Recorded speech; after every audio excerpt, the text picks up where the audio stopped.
Abramos nossas Bíblias no texto de Apocalipse, capítulo 2. Nós iremos hoje estudar do verso 18 até o verso 29.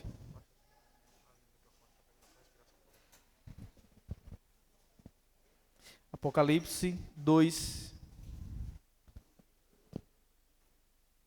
do 18 ao 29.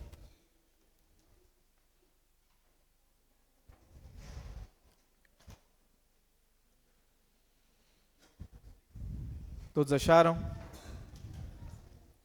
Há um ditado antigo que diz que o espelho não mente. Não sei se você já ouviu esse ditado. Mas quem nunca de nós tentou enganar o espelho em algum momento? Acordamos cansados, colocamos um sorriso forçado e logo nos deparamos no espelho. E o reflexo que nós temos lá é que nós estamos forçando para acreditar de que estamos bem. No fundo, nós sabemos que sempre há rachaduras pequenas, rachaduras quase invisíveis, mas que se espalham com o tempo. Assim é todo o coração humano e assim é o nosso coração, cheio de reflexos, mas quase sempre sem transparência nenhuma. Refletimos o que queremos que os outros vejam, não realmente aquilo que nós somos. E como bons artesãos da aparência, nós aprendemos quase sempre a polir o nosso exterior, a colocar uma boa roupa, a ter uma boa fala, a pronunciar o evangeliquez. Olhos de Fogo diz o seguinte: eu vejo além do espelho, eu vejo o coração. A igreja de Tiatira era justamente esse espelho rachado. Por fora parecia uma joia muito rara. Se olhassem diante do espelho, iriam ver uma igreja cheia de amor, uma igreja cheia de fé, uma igreja cheia de serviço, uma igreja perseverante. Mas por dentro essa igreja crescia cheia de rachaduras. Uma tolerância sorrateira com relação a todos os pecados que estavam acontecendo internamente. Um pecado chamado Jezabel, infiltrado no meio da igreja. Todos eles eram devotos, mas divididos, generosos, mas permissivos. O espelho da alma daquela igreja refletia o brilho da devoção, mas escondia todos os estilhaços da sua idolatria. Leiamos juntos o texto. Apocalipse capítulo 2, do verso 18 ao 29. Diz assim um texto sagrado: ao anjo da igreja em Tiatira escreve: estas coisas diz o Filho de Deus, que tem os olhos como chama de fogo e os pés semelhantes ao bronze polido. Conheço as tuas obras, o teu amor, a tua fé, o teu serviço, a tua perseverança e as tuas últimas obras, mais numerosas que as primeiras. Tenho, porém, contra ti o tolerares que essa mulher, Jezabel, que a si mesma se declara profetisa, não somente ensine, mas ainda seduza os meus servos a praticarem a prostituição e a comerem coisas sacrificadas aos ídolos. Dê-lhe tempo para que se arrependesse. Ela, todavia, não quer arrepender-se da sua prostituição. Eis que a prostituta de cama, bem como em grande tribulação os que com ela adulteram, caso não se arrependam das suas obras que ela incita. Matarei os seus filhos, e todas as igrejas conhecerão que eu sou aquele que sonda mentes e corações, e vos darei a cada um segundo as suas obras. Digo, todavia, a vós outros, os demais de Tiatira, a tantos quantos não têm essa doutrina e que não conhecem, como eles dizem, as coisas profundas de Satanás, outra carga não jogarei sobre vós. Então somente conservai o que tendes, até que eu venha. Ao vencedor, que guardar até o fim as minhas obras, eu lhe darei autoridade sobre as nações, e com cetro de ferro as regerá e as reduzirá a pedaços como se fossem objetos de barro. Assim como também eu recebi de meu Pai, dar-lhe-ei ainda a estrela da manhã. Quem tem ouvidos, ouça o que o Espírito diz às igrejas. Oremos ao Senhor mais uma vez. Pai bendito, nós estamos diante da Tua palavra e pedimos a Tua orientação nessa noite. Sensibiliza nossos corações para Te ouvir, Deus. Nós queremos ouvir Tua voz, nós queremos ser exortados e queremos corrigir as rachaduras que há em nossa espiritualidade. Faça isso conosco hoje, em nome de Cristo Jesus. Amém. Na última mensagem de Cristo à igreja de Pérgamo, que nós estudamos no domingo passado, nós vimos uma comunidade que habitava onde está o trono de Satanás. Uma igreja que estava cercada totalmente por uma cultura pagã e pressionada o tempo todo a negociar a sua fé, ainda assim pressionada por seguir a Cristo Jesus. Ali Jesus advertiu essa igreja contra o casamento entre a verdade e a idolatria que elas estavam, chamando a igreja a separar-se de toda a contaminação em que eles estavam inseridos. Agora em Tiatira, essa contaminação não está mais do lado de fora. Ela já penetrou no coração da igreja, como nós acabamos de ler. Se em Pérgamo a tentação era doutrinária, em Tiatira é moral e espiritual. A batalha não é mais apenas ortodoxa, mas a batalha aqui é pela pureza da igreja de Cristo Jesus. Os crentes, nesse sentido, estavam todos sendo seduzidos de dentro para fora, por meio da profetisa chamada Jezabel. Mas Jesus, ele vem como Filho de Deus, com os olhos como fogo, para sondar o que está por trás das aparências. E essa, nesse caso, é justamente a mensagem principal desse texto. Cristo exige santidade e fidelidade diante da idolatria cultural. Cristo exige santidade e fidelidade diante da idolatria cultural. Então, como esse Cristo que exige santidade e fidelidade se apresenta para a sua igreja? Em primeiro lugar, nós veremos que ele se apresenta com um olhar que discerne. O Cristo que se apresenta à igreja de Tiatira, nesse sentido, ele não é o carpinteiro de Nazareno, como costumamos conhecer. Mas o Cristo que se apresenta à igreja, ele é o Filho de Deus, revestido de glória e autoridade. Veja o que diz mais uma vez o verso de número 18. Ele diz ao anjo da igreja em Tiatira, escreve: estas coisas diz o Senhor, o Filho de Deus, que tem os olhos como chama de fogo e os pés semelhantes ao bronze polido. Agora vejam, em cada carta do Apocalipse, Jesus ele se revela de uma maneira diferente, de modo particular. Aqui, exclusivamente, ele escolhe o título que fala de divindade e também de julgamento. Em um contexto dominado pelo culto a Apolo, o filho de Zeus, Cristo se ergue como o verdadeiro filho do Deus verdadeiro. Estas coisas diz o Filho de Deus.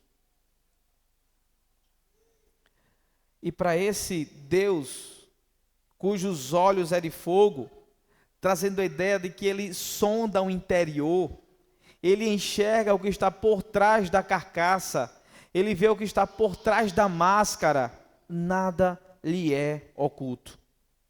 A ideia é que ele não apenas vê o que fazemos, mas ele discerne tudo aquilo que somos no mais interior dos nossos corações. O fogo dos seus olhos não destrói nesse sentido. O fogo dos seus olhos, esse Senhor que está vendo, é o fogo que purifica. Não é o fogo do inferno, é o fogo da santidade. Esse é o Filho de Deus que conhece cada obra, cada intenção, cada motivação que brota de todos os corações daquela igreja. Então Jesus se posiciona na cidade de Tiatira, segundo o texto, sobre os pés de latão polido.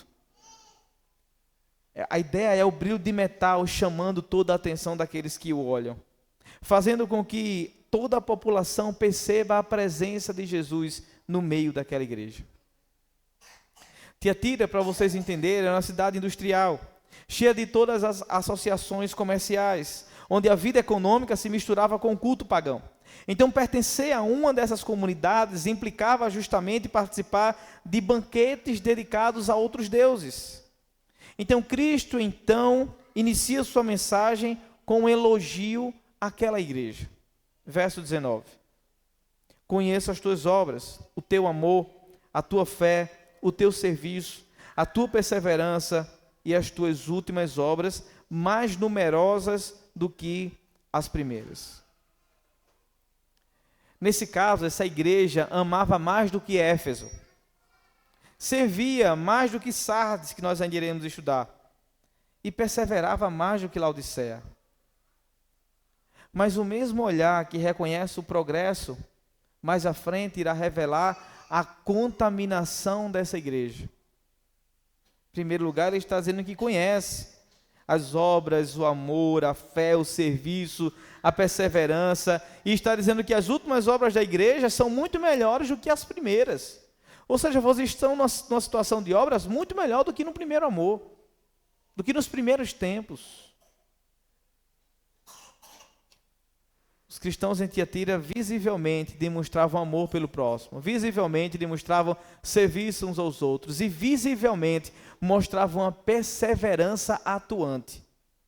Visivelmente, tudo isso era enxergado como piedade, como uma igreja saudável, como uma igreja digna de elogio do Senhor. O elogio não poderia ter sido maior do que expressado nas palavras: as suas obras são maiores do que as primeiras. Isso significa que as obras de amor, a fé, o serviço e toda a perseverança estava crescendo ainda mais. Isso estava em grande ascensão na igreja.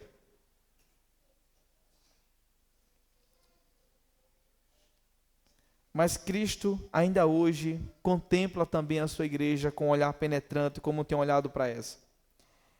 Ele sondava os corações daqueles irmãos, sondava os corações dos irmãos daquela igreja, daqueles membros atuantes. Seu primeiro elogio fala daquilo que era aparente, e tudo que eles faziam. E eles faziam, e eles eram isso mesmo. Mas o Senhor sonda os corações. O olhar de Cristo, irmãos, nesses dois versos não é apenas um olhar de observação.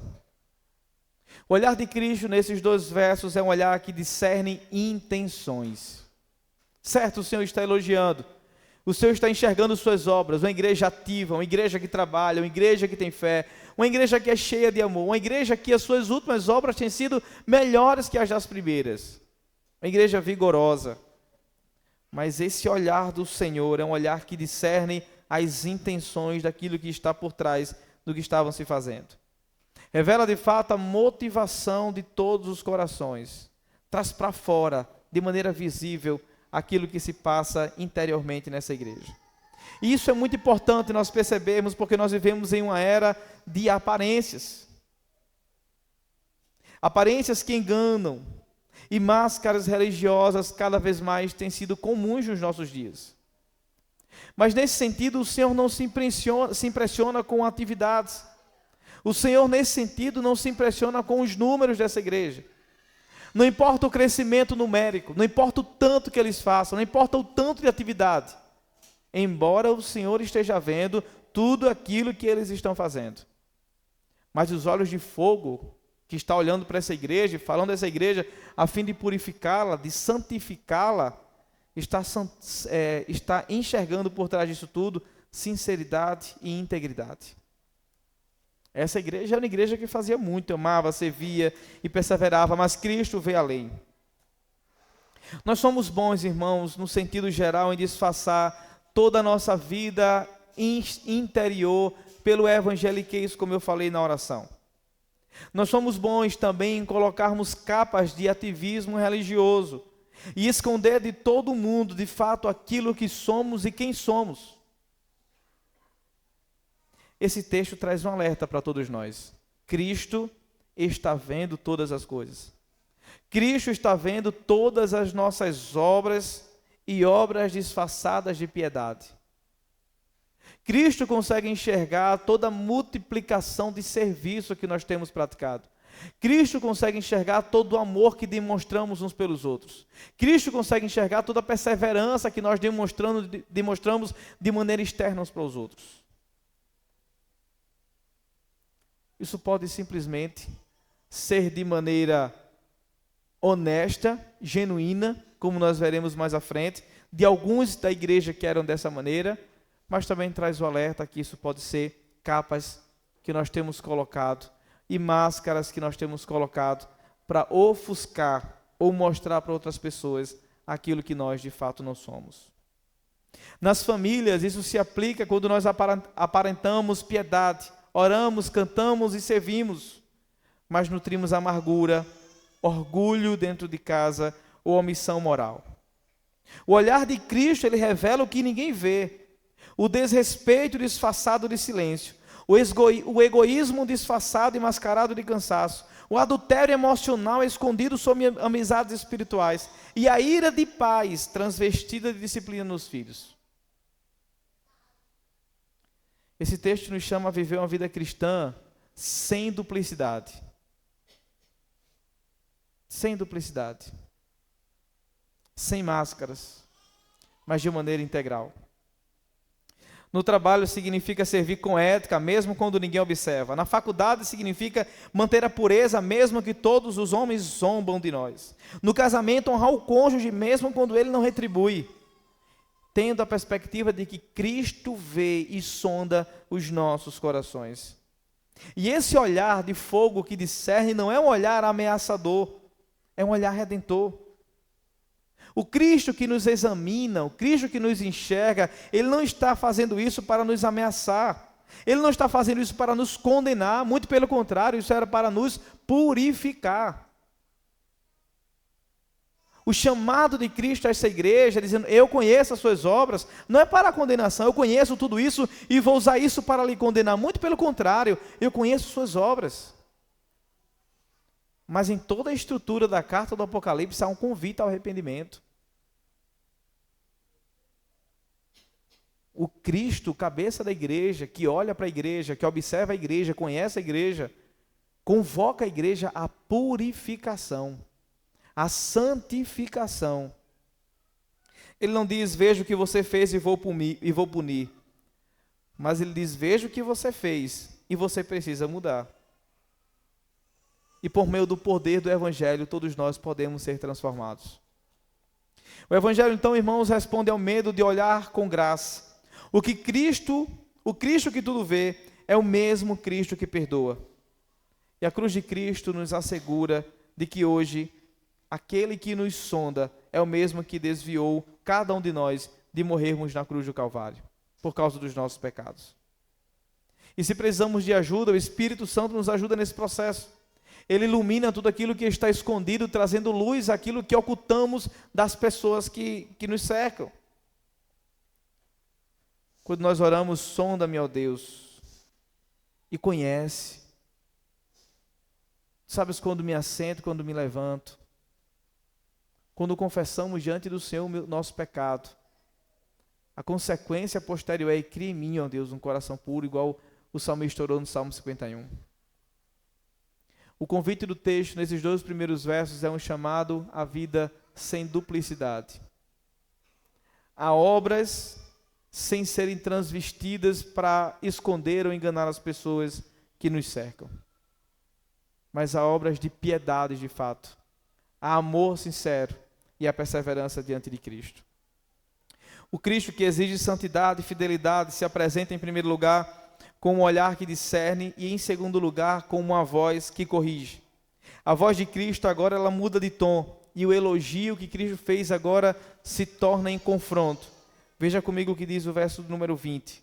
Ele diz o seguinte: tenho, porém, contra ti o tolerares que essa mulher, Jezabel, que a si mesma se declara profetisa, não somente ensine, mas ainda seduza os meus servos a praticarem a prostituição e a comerem coisas sacrificadas aos ídolos. Mais uma vez, o problema de Tiatira não era o amor, não era a falta de amor uns pelos outros, não era a perda do primeiro amor, mas era o excesso de tolerância. Se parece um pouco com a igreja que nós estudamos semana passada. Eles toleravam o pecado no meio da igreja. Uma mulher simbolicamente chamada Jezabel estava dentro da igreja ensinando os cristãos, dizendo que eles poderiam participar de banquetes idólatras. Não somente isso, trazendo homens de dentro da igreja para se deitarem com ela em prostituição. O que Cristo está apontando e falando isso aqui, ele está dizendo que a igreja estava tolerando esse tipo de pecado. A igreja estava enxergando tudo isso e não estava fazendo nada. E essa referência de Jezabel é justamente a referência da rainha do Antigo Testamento, que evocava sedução, idolatria e corrupção espiritual. Essa Jezabel, essa profetisa, ela usava a sua influência para misturar o povo de Deus, o culto de Deus, com toda a idolatria que eles estavam fazendo. Então, em Tiatira, essa nova Jezabel ensinava que era possível servir a Cristo Jesus e também era possível se adaptar a toda a cultura daquela cidade. É possível estar dentro da igreja, do templo do Senhor, mas é possível também se banquetear dos banquetes dos ídolos. É possível estar na igreja do Senhor e é possível também viver em adultério. Essa é a acusação do texto. E Cristo então fala com severidade com relação a isso. Eu tenho contra vocês o tolerares. Vocês têm tolerado que essa mulher viva no meio de vocês. Alguns de vocês têm praticado isso. Alguns de vocês têm se banqueteado nas mesas dos ídolos. Alguns de vocês têm vivido em adultério juntamente com ela. Mas o Senhor engrossa ainda mais a voz e fala com severidade no verso 21. Dê-lhe tempo para que se arrependesse. Ela, todavia, não quer arrepender-se da sua prostituição. Eis que a prostro de cama, bem como em grande tribulação os que com ela adulteram, caso não se arrependam das obras que ela incita. A transição do elogio para a repreensão é repentina e abrupta. Embora os crentes estivessem fazendo grande esforço para ajudar as pessoas em suas necessidades materiais e terem confiado em Deus, eles estavam tolerando todas essas ações dentro da igreja. Essa influência estava crescendo como um câncer dentro da igreja do Senhor, pondo em risco toda a saúde espiritual do povo de Deus.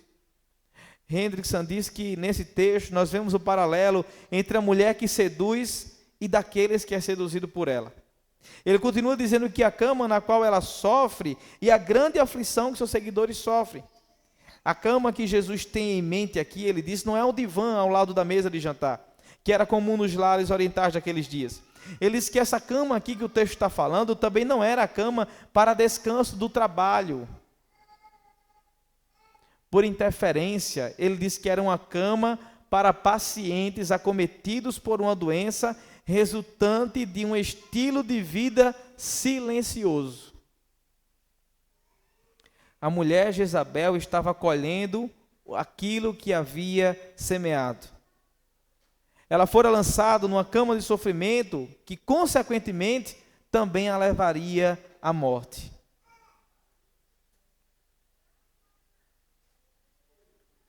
Foi dada a oportunidade de arrependimento. E o texto diz para a gente que ela não quis ouvir e não quis inclinar o seu coração a arrepender-se. Aqui, irmãos, nós encontramos a paciência divina. O Deus que dá tempo para o arrependimento. E ao mesmo tempo nós enxergamos também a seriedade da rejeição humana diante dos tempos que Deus dá para o arrependimento. Tanto aqueles irmãos como nós precisamos entender que o tempo da graça não é eternamente elástico nesse sentido de tempo de arrependimento aqui agora. Chega um momento em que a graça ignorada se converte em juízo ainda aqui. O leito do prazer se torna um leito de dor. E o que parecia liberdade vira para todos nós prisão. E o propósito de Cristo em tudo isso é claro, com mais uma sentença no verso 23. Eles matarei os seus filhos e todas as igrejas conhecerão que eu sou aquele que sonda mentes e corações, e vos darei a cada um segundo as vossas obras. Então vejam, ele disciplina nesse sentido não para punir, mas para ensinar a santidade a todas as igrejas. A expressão-chave aqui do verso 23 é: e todas as igrejas conhecerão que eu sou aquele que sonda mentes e corações. Essa igreja, então, poderia imaginar e entender em suas mentes que eles poderiam trabalhar, serem ativistas religiosos, poderiam ter uma fala de evangeliquez, mas esqueceram que esse Senhor, com os olhos de fogo, sonda todas as coisas, enxerga o íntimo de todo o ser, enxerga as ações, enxerga as obras. Esses filhos que o texto traz para a gente podem ser interpretados como aqueles que Jezabel seduziu, que esta mulher seduziu. São os seguidores dessa mulher. Como a gente que os seduziu, a mulher também é culpada primária, enquanto todos os seguidores ainda têm a oportunidade de se arrepender. Se eles derem ouvidos a Jesus, ele retirará a ameaça. Mas se eles não derem ouvido à advertência de Cristo Jesus, ele os prostrará com doenças e eles morrerão. Essa é a ideia do texto. A tradução no grego literalmente significa matar com a morte. É a ideia de matar com doença, para indicar a causa da morte. Caso não se arrependa, o colocarei numa cama. Essa cama é um leito, lugar de doença.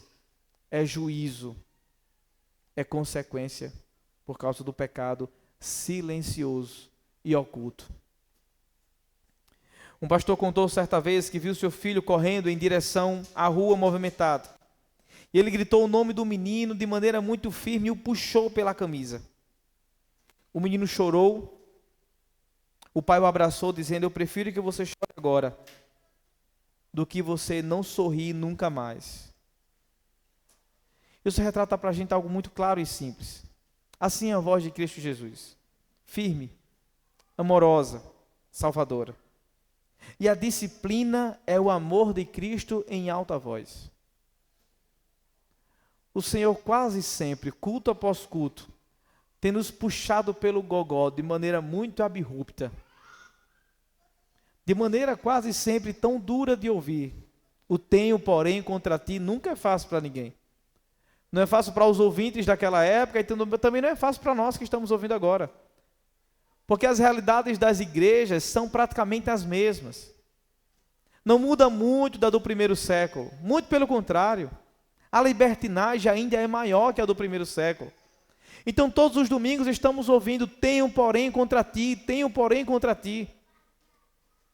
A ideia de um pai nos puxando para não sofrermos acidentes, para nos arrebentarmos lá na frente. O tenho porém contra ti é o Senhor nos dando chances de arrependimento. O tenho porém contra ti é esse Senhor, os olhos de fogo que tudo vê, nos chamando para perto, para que nós nos percamos, como temos feito. O tenho porém contra ti mostra a paciência de Deus com cada um de nós. O tenho, porém, contra ti desse texto mostra o que o Senhor acabou de dizer: dei tempo para que ela se arrependa, mas ela não deu ouvido. Dei tempo para que ela se arrependa, mas ela não deu ouvidos. Eis um assunto sério que todos nós precisamos tratar com seriedade. Eis um assunto sério que todos nós precisamos sair daqui de maneira reflexiva. Porque o pecado dessa igreja era tolerar os pecados. O de Jezabel era levar homens a comerem nas mesas dos ídolos. Era levar homens à prostituição. A igreja estava vendo tudo acontecer e estava tolerando. O texto diz que o Senhor deu tempo para que ela se arrependesse. Ou seja, a voz de Deus era pronunciada do púlpito por meio de pregações, dando tempo para que ela se arrependesse, mas o texto fala que ela não se arrependeu. Hoje, irmãos, o espírito de Jezabel continua vivo. Continua em nosso meio. É a tentação de transformar o evangelho em produto cultural, moldado por todos os valores do tempo presente. É o cristianismo que relativiza a verdade em nome da paz. Mas a voz de Cristo ainda ressoa entre nós, lembrando que a santidade não é opcional. Ser santo não é opção, é uma ordem. Sede santo, porque eu sou santo. É uma ordem. E, consequentemente, é uma prova de amor. William Barclay alerta dizendo o seguinte: aqui nós temos uma advertência. Uma igreja cheia de gente, cheia de energia e atividade, não necessariamente é uma verdadeira igreja. E ele continua dizendo: é muito fácil encher de gente uma igreja quando os fiéis vêm para serem entretidos e não para serem instruídos, para serem tranquilizados em vez de serem desafiados e confrontados com a realidade dos seus pecados e com a oferta da salvação. Ele continua dizendo: uma igreja pode estar cheia de energia, pode ser que essa igreja não descanse em suas múltiplas atividades, mas nessa mudança de energia, todavia, pode ter perdido o centro da sua vida. E ele diz, em vez de ser uma congregação cristã, não passa de um clube social. É interessante essa fala dele. Trazendo a ideia que a igreja, em vez de ser uma congregação cristã, não passa de um clube social. É a ideia de que todos os domingos nós somos chamados ao arrependimento pela sua palavra, voz de Deus, todo domingo após domingo, nos exortando acerca de pecados que precisamos tratar, pecados que precisamos abandonar, rotas novas que precisamos trilhar. Mas o que é que fazemos? Nós saímos por aquela porta e não mudamos em nada, não criamos resoluções e adiamos, postergamos o arrependimento. Mas o Senhor, domingo após domingo, como um Pai gracioso, como um Pai bondoso, cheio de misericórdia, tem nos dado chance de arrependimento. Chance de arrependimento contra a nossa ira, chance de arrependimento sobre o nosso orgulho, chance de arrependimento sobre a pornografia, sobre a imoralidade sexual, chance de arrependimento sobre o adultério, chance de arrependimento sobre a rebeldia. O que é que temos feito então? Nós temos ouvido e pensamos, não tem nada de mais do que eu tenho feito, não faz tão mal assim. Mas o texto diz, tenho porém contra ti. Por que o Senhor está dizendo, tenho porém contra ti, e nós adiamos como se não fosse urgente a mudança? Por que o Senhor está dizendo, tenho porém contra ti, e nós dizemos, vamos deixar para amanhã? Quando fazemos isso, nós não somos uma congregação cristã. Nós somos apenas um clube social, que nos encontramos para cantar, orar e ouvir alguém falar algumas palavras, mas sem mudança alguma. Então, irmãos, Cristo tem nos dado tempo de arrependimento, e a pergunta que eu faço é, o que temos feito com ele? Como nós temos usado da paciência de Deus? Por que continuar com a vida dupla, mesmo o Senhor nos convocando todos os domingos à mudança? A voz de Cristo que ecoa do trono, nesse sentido, não é de ódio, mas de amor, que não pode suportar ver a sua noiva se prostituindo com o mundo. A voz de Cristo é de amor, que não consegue enxergar aquilo que é seu, sendo dividido e participando do banquete de outros ídolos. É uma voz de amor. Jezabel aqui representa o espírito da tolerância moral disfarçada de sabedoria. Ela dizia, não há problema em participar dos banquetes pagãos. Isso é apenas uma questão cultural. Essa voz ainda ressoa hoje, em todas as justificativas que nós temos. Isso é graça comum. Por que usamos a graça comum para pecar? Por que usamos disso para aumentar o nosso pecado? Do não há nada demais. É cultural, é contexto. Os pecados confrontados nesse texto aqui é acomodação espiritual. Estamos acomodados. Embora o Senhor esteja puxando nossa orelha, embora esse Deus de amor esteja nos chamando para perto, não como um Deus irado, não como um Deus revoltado, ressentido, com a sobrancelha franzida e a testa se demonstrando estar chateado conosco, mas como um Deus amoroso, que não pode suportar ver os seus se banqueteando na mesa dos ídolos. Então, esse pecado é o pecado da acomodação espiritual. É estar como estamos e continuar da mesma maneira. Mas também, esse texto confronta-nos com o pecado da tolerância com o mal. Enxergarmos aqueles que pecam e não fazermos nada para ajudá-lo. E ele também confronta a desobediência mascarada de liberdade. É demonstrarmos boas obras, demonstrarmos o amor, demonstrarmos a fé, demonstrarmos a perseverança, aparentemente sermos crentes. Mas sabemos que interiormente não temos tido atitudes daqueles que nasceram de novo. Mas o Evangelho de Cristo Jesus revela o poder dessa correção. Jesus, ele foi ferido em nosso lugar para que toda a disciplina agora tivesse propósito de cura. Vejam o Evangelho. A cruz, então, para a gente é o lembrete de que a graça não é permissiva. A graça, ela é transformadora. O Senhor nos chamou e nos deu liberdade para vivermos a liberdade em Cristo. e não na libertinagem dos pecados do nosso coração, porque a graça, ela é transformadora. Eu vou repetir, a graça, ela é transformadora. A graça de Cristo não nos deixa como estamos, ela nos muda, ela é transformadora. O sangue que limpa é o mesmo que nos educa a vivermos diante dessa transformação. A ressurreição de Cristo Jesus prova que o pecado não tem a última palavra, mas a graça de Deus sim tem a última palavra sobre nossas vidas. E o Cristo que fala é o mesmo que vive à direita do Pai, intercedendo para que a correção não se torne condenação. O Senhor está nos corrigindo para a transformação e não para a condenação. Isso é graça, isso é evangelho, isso é convite. O Cristo que exige santidade e fidelidade se apresenta em primeiro lugar como olhar que discerne, em segundo lugar como a voz que corrige e em terceiro lugar com a promessa que consola. Veja só, Cristo agora vai se dirigir aos remanescentes fiéis, aqueles que dentro da igreja não toleram o pecado, aqueles que dentro da igreja fazem oposição à cultura idólatra do lado de fora, aqueles que dentro da igreja perseveram e buscam a santidade. Veja comigo o que diz o verso 24 e verso de número 25.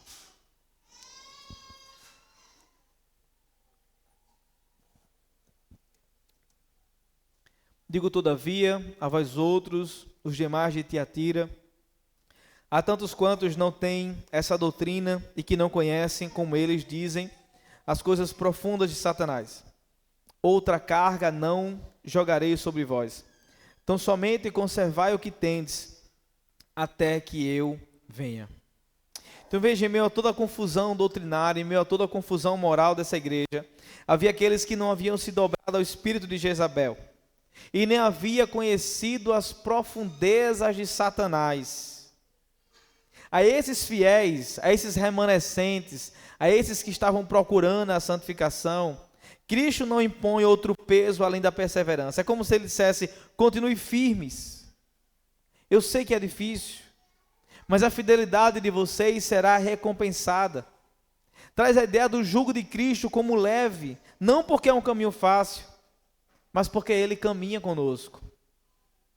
Sigam firme, porque eu estou ao lado de vocês. Resistam à cultura idólatra, porque eu caminho com vocês. Não se rendam a Jezabel nem aos seus ensinamentos. Não se dobrem a essa cultura mundana.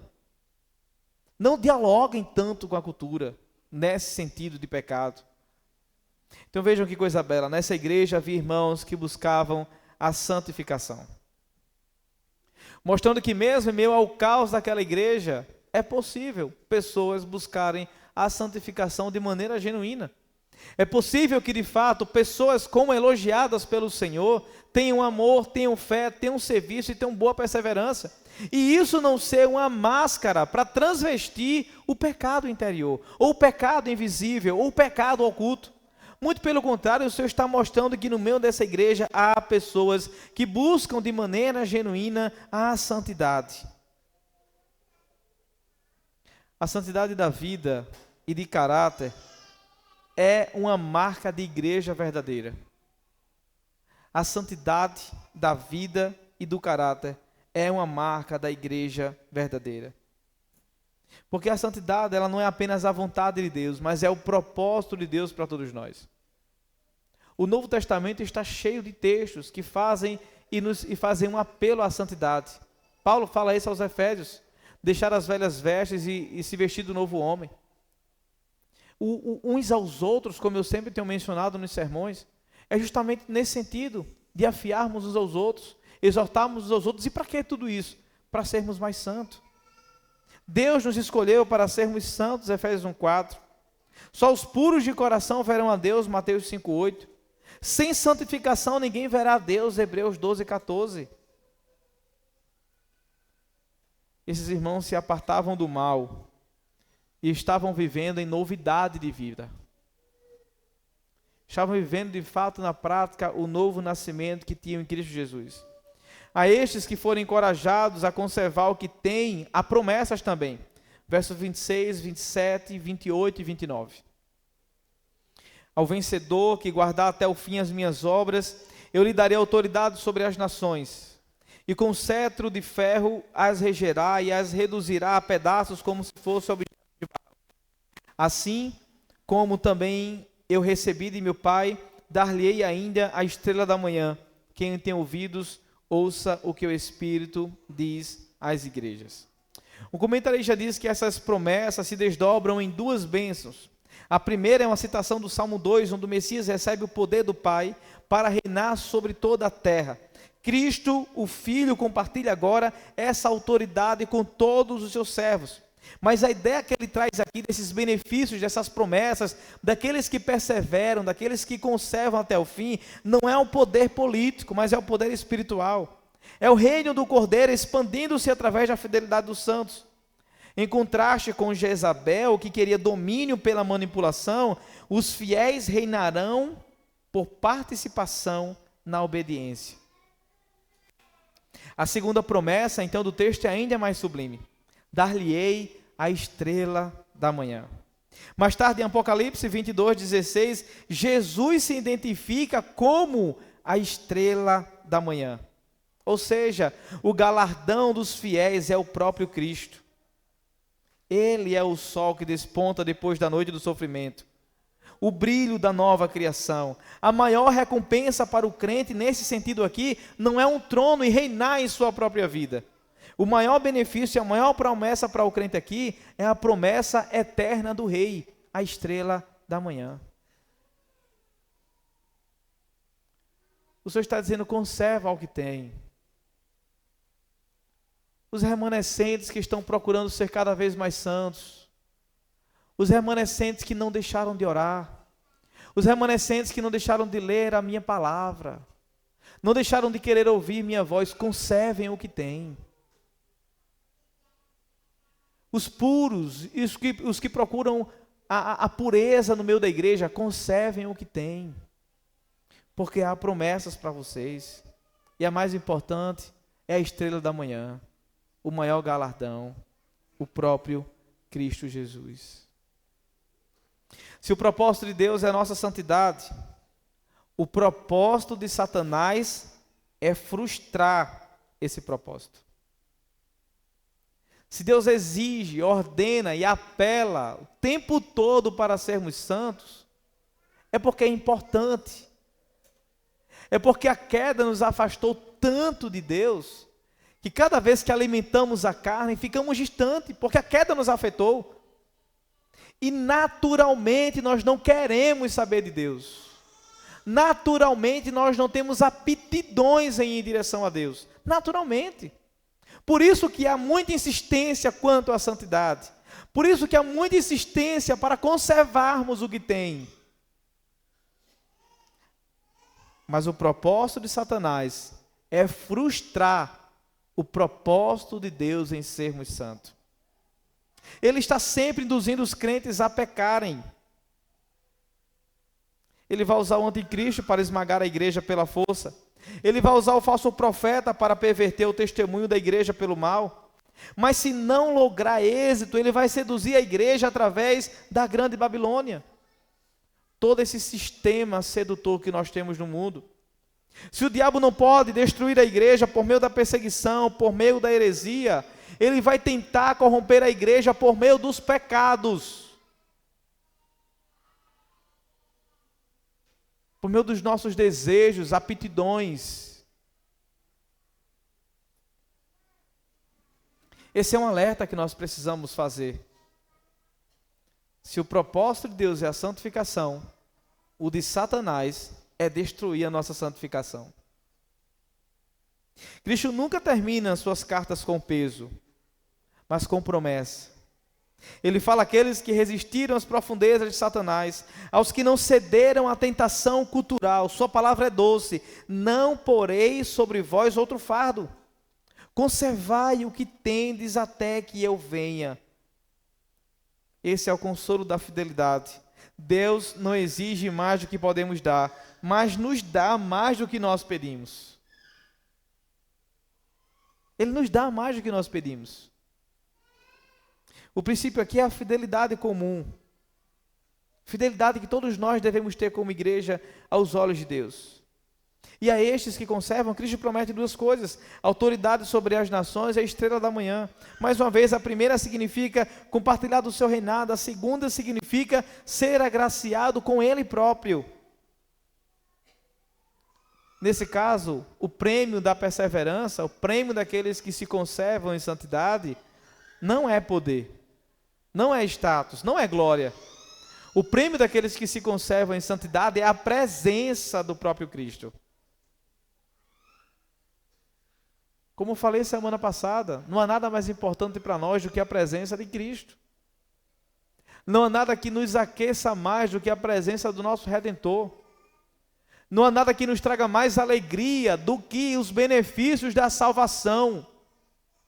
Sempre que não desfrutamos da alegria da salvação, ficamos frios, distantes e apáticos. Mas sempre que desfrutamos da alegria da salvação, nós vivemos um dos melhores e maiores maná que o homem já pôde provar. É o pão vivo que desceu do céu, como vimos semana passada.